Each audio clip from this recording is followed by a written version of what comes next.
നമസ്കാരം. മലയാളി വാർത്തയിലേക്ക് സ്വാഗതം. വയനാട് ഉണ്ടായിട്ടുള്ള ഈ ഒരു ഉരുൾപൊട്ടൽ ദുരന്തത്തിന്റെ വ്യാപ്തി നമുക്കൊരിക്കലും വിവരിക്കാനായിട്ട് സാധിക്കില്ല. അവിടെയുള്ള എല്ലാവരുടെയും മുഖം, ഉറ്റവരെയും അതുപോലെ തന്നെ വീടും നഷ്ടപ്പെട്ട് ഇനിയും അവരുടെ ബന്ധുക്കളെല്ലാം തന്നെ കുടുങ്ങിക്കിടക്കുകയാണ്. അവരൊന്നും ജീവനോടെയുണ്ടോ, അല്ലെങ്കിൽ അവരെ രക്ഷപ്പെടുത്താൻ സാധിക്കുമോ എന്നുള്ള ഒരു ഭയവും അതുപോലെ തന്നെ ഉണ്ടായുള്ള ഈ ഒരു ദുരന്തത്തിന്റെ നടുക്കത്തിലാണ് അവിടെയുള്ള ഓരോ ജനങ്ങളും.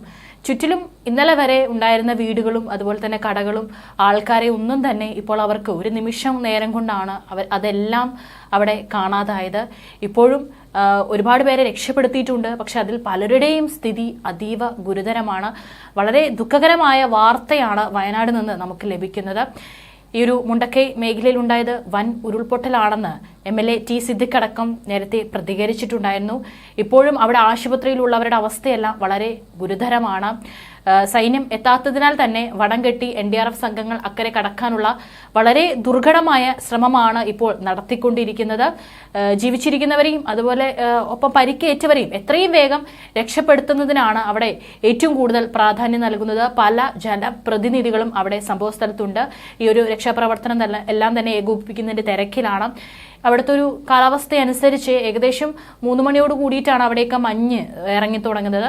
5 മണിയോട് കൂടി തന്നെ ആ ഒരു മേഖലയിൽ, ഇപ്പോൾ ഉരുൾപൊട്ടലുണ്ടായിട്ടുള്ള ഈ ഒരു മേഖലയിൽ ഇരുട്ടാകും. അപ്പോൾ രക്ഷാപ്രവർത്തനം നടത്താൻ പറ്റാത്ത നിലയിലാകും. കാരണം ഇപ്പോൾ മഴയും അവിടെ കനത്തുകൊണ്ടിരിക്കുകയാണ്. അപ്പോൾ രാത്രിയാകും തോറും ഇനിയും ഇത്തരത്തിലുള്ള അപകടം ഉണ്ടാകുമോ എന്നുള്ള ഒരു വെല്ലുവിളി നമുക്ക് മുൻപിലുണ്ട്. കാരണം ഇതൊന്നും നമുക്ക് പ്രഡിക്റ്റ് ചെയ്യാൻ പറ്റില്ല.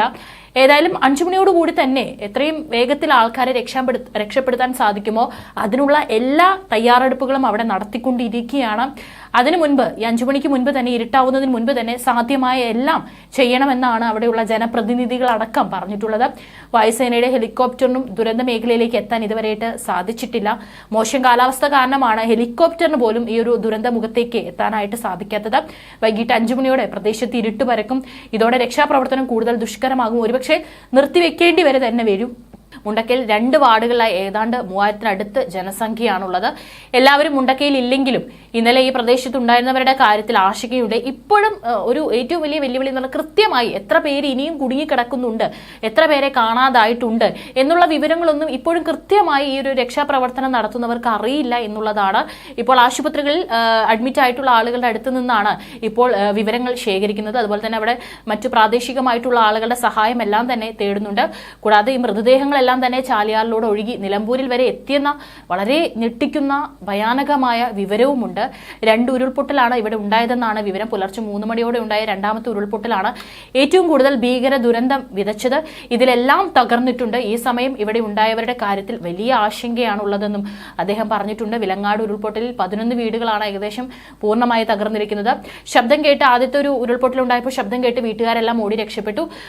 ആ ഒരു സമയത്ത് ഇവരെല്ലാവരും പകച്ചു നിൽക്കുന്ന സമയത്ത് തന്നെയാണ് വളരെ മണിക്കൂറുകളുടെ വ്യത്യാസത്തിൽ അടുത്ത ഉരുൾപൊട്ടൽ ഉണ്ടായത്. അതായിരുന്നു അതിലേറെ ഭയാനകം. അതിലാണ് ഒരുപാട് ആളുകൾക്ക് മരണം സംഭവിച്ചത്.